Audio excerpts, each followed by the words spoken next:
Hello everybody, GT Junkie here. I say this every time, but it's been a while since I posted because I've been busy. Been working on a few things around here. Garden tractor projects. The first garden tractor that I got back in 2020, it's when I started really collecting these things, was a Toro wheelhorse 520H, and I got it in Indiana, Hobstadt, Indiana, and it pretty good looking machine. It had a surging issue, which I took care of the surging in the Onan by switching to non-ethanol fuel.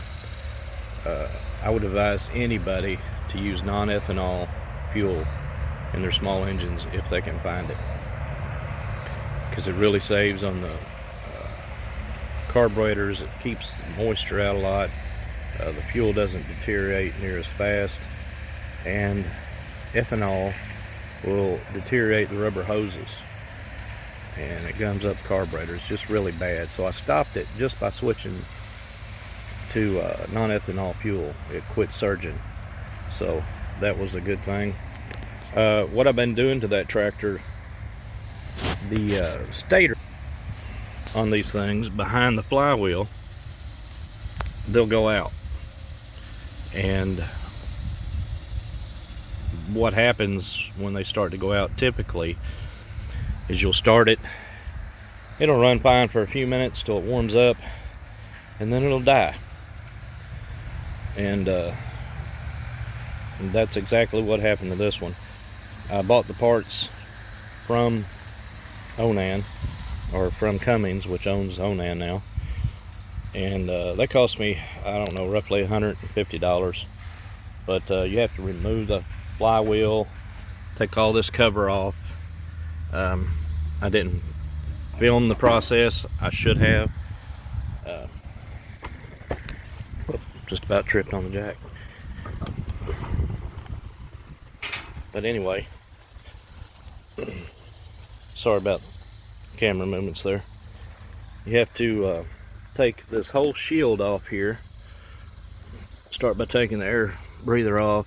You got to pull the hose, take your fuel lines off, take the pump off. There's several bolts under here, and once you get that off, you have to get a puller, pull the flywheel off, and it's all behind the flywheel. It's pretty simple. The hardest part is getting this on and off and getting to it. This is the wire that comes from it and hooks to the coil, and it's pretty simple. So if you got that going on with your Onan, that may be what's happening with it.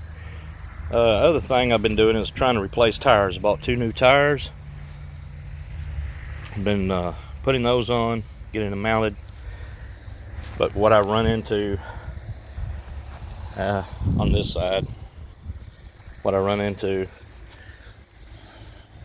was I lost the spacer that goes behind the wheel on the axle, and I can't get it tight. I'm not going to run it like that. It's going to ruin the bearing and everything else. So I'm in the process of trying to find a spacer, or either have one CNC'd or something. But got to get that done. So aside from that, I'm changing the back tires also, putting tractor tires, tractor tread tires on them. Run over here and show you.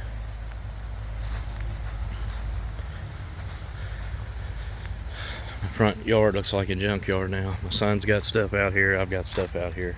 Anyway, got to get that cleaned up. That's another day. So I'm putting 23 but 10.5 by 12s on these 520 wheels. The 520 wheels are wide. Alright, so the issue I'm having is getting them seated. I haven't tried the hairspray method yet. I'm going to try it. If not, I'm just going to take them to Walmart, let them get them popped on there, get them on the machine, And if I can find that spacer, I'll be in good shape. By the way, these tire changers from Harbor Freight, really handy. Breaking down and putting the tire back on. Anyhow, focus of this video today is about what's across the street here. I haven't done a video on this yet. I've been promising to. So today's the day. What I'm doing over here is I'm bush hogging my field with my RK24. Haven't featured this in a video, but I've got the Howes 4-foot bush hog on the back. Had some issues with it. I bought it in Indiana. Again, seems like I go to Indiana for everything. Bought it in Indiana, and stump jumper kept getting loose.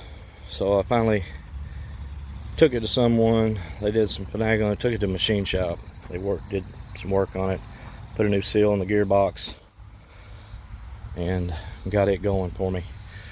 I haven't taken the mowing deck off, the mid-mount mowing deck, because I have mowing to do with it yet this year. Mowed the church that I go to with it, and so I just don't want to take it off. Just kind of being lazy. But anyway, I'm going to show you how this works. It works pretty good. So I'll see you out in the field.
Okay, so there you have it. I just wanted to do a quick video showing this RK24. Does a real good job. Everything that I've tried to do with it, it's performed just great for its size. These tractors are made by TYM. They're a South Korean company, but they have been in business forever, and they make equipment for all kinds of brands. They make these tractors. You can buy this same exact tractor from TYM, relabeled. This here is from Rural King, but they make them for a variety of companies. I think they've even made some for I don't know, some really well known names that because they're trusted. Front end loader works really well. The bucket, when I have the bucket on, it is rated to lift somewhere just shy of 800 pounds at the pins, but let me tell you, it'll lift a whole lot more. It'll lift a rounded bucket full of dense grade limestone. It'll lift it fully. It's a little 24 horsepower Yanmar diesel, and it just does a fine job. I'll show some more videos of it later, doing some other work, but yeah, I just wanted to kind of show you what I'm doing with a little 4-foot bush hog on there. These little tractors, they'll do a lot of work. It just takes a little longer to do it, but they're a great resource to have around. I will let y'all go. That's the end of this video, so I will see you next time. GT Junkie out.